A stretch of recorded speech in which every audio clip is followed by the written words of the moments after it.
বাবা, তোমার এই জামাটার কথা মনে আছে?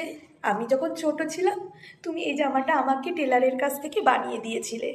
তো এইটা পরেই আমি ঘুরঘুর করে হাঁটতাম, তোমার মুখেই শোনা আমার এই গল্পটা। এই জামাটা যখন দেখি, সত্যি তোমার কথা মনে পড়ে যায় বাবা। তুমি কেন চলে গেলে আমাকে ছেড়ে, আমাদের ছেড়ে?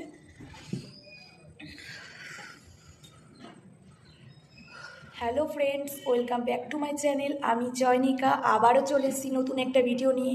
আজকের ভিডিওটা টোটালি অন্যরকম হতে চলেছে। আমার ছোটোবেলার একটা স্মৃতি, বলতে পারো সেটা ভালো স্মৃতি ছিল, সেটা আস্তে আস্তে দুঃখই পরিণত হয়েছে।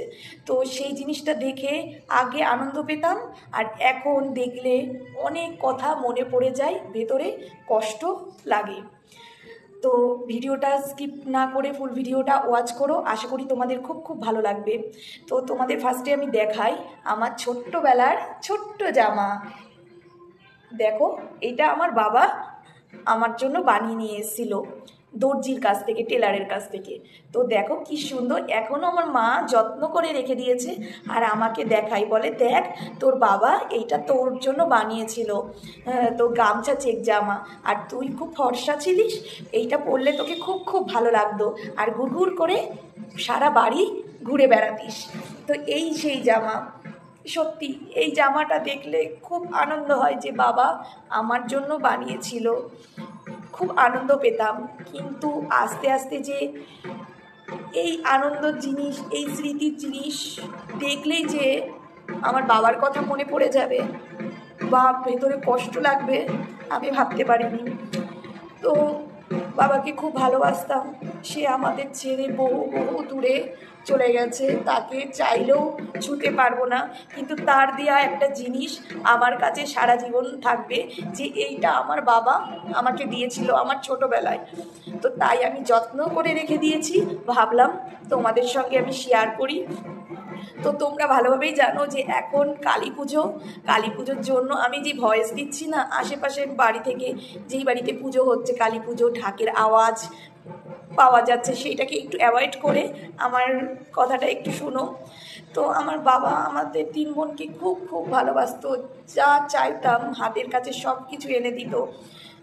মানে কোনো দিন অভাবটা বুঝতে দেয়নি। আমার মা বাবা কষ্ট করেছে, কিন্তু আমাদের তিন বোনকে, মেয়েদের কোনো অভাব টের পেতে দেয়নি। তো আমরা যা ইচ্ছে তাই করেছি। এর আগের ভিডিওতেই তোমাদের সঙ্গে শেয়ার করেছি যে আমরা বাড়ির মধ্যেই অনেক দুষ্টুমি করতাম, তাও মা বাবা সেটাকে সহ্য করে নিত, সেটাকে নিয়ে ভালোবাসতো খুব।